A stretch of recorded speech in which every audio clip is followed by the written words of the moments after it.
Show you how to put your airbrush back together. This is useful when your trigger or lever comes apart.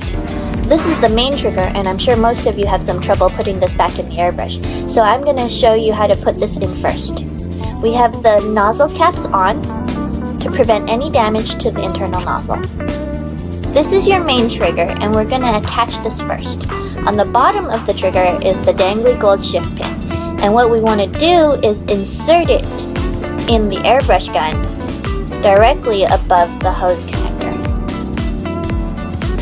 I'm going to take this off to show you where it needs to go. You'll see there's a hole, and this is where the shift pin goes. We want to make sure the lines on top of the trigger are facing forward towards the front of the airbrush stylus, not backwards. So, forward facing the cup of the airbrush. The gold shift pin needs to go in this hole.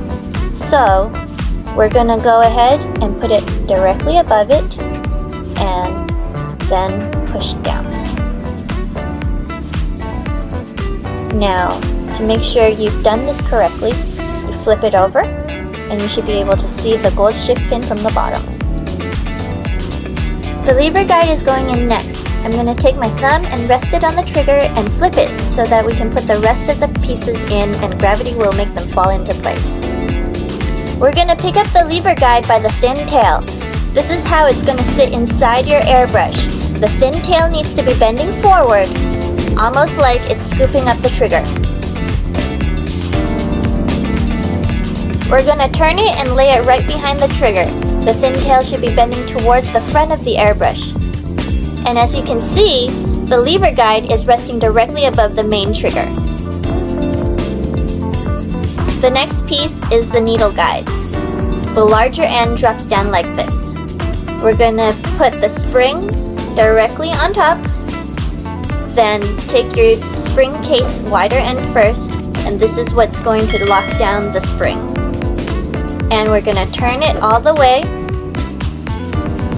until it's tight. The needle goes in next, pointy end first, and we're going to push it in all the way until it stops. Gently tap on the end to make sure the needle is pushed in all the way.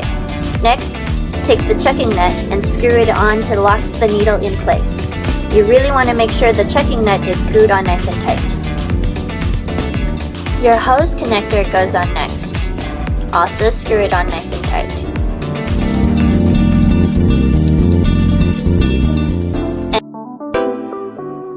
Aeroblend's Airbrush Makeup Starter Kits have everything you need to start airbrushing makeup. Aeroblending is fun and easy, and anyone can airbrush their own makeup. The best part is that not only is it faster and cleaner than traditional makeup, you wear much less.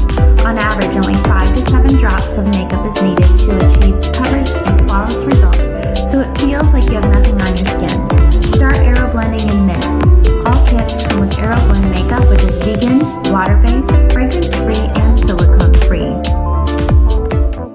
Art of Air makes it possible for anyone to create that flawless magazine cover look. Our unique airbrush system and makeup foundation are the key. Set the speed control, add a few drops of the Art of Air foundation, and you're ready. Using your index finger, pull the trigger back and move the airbrush in a circular motion to apply your foundation. With fully adjustable air pressure, you have complete control over how much makeup is applied. The result? A smooth, natural,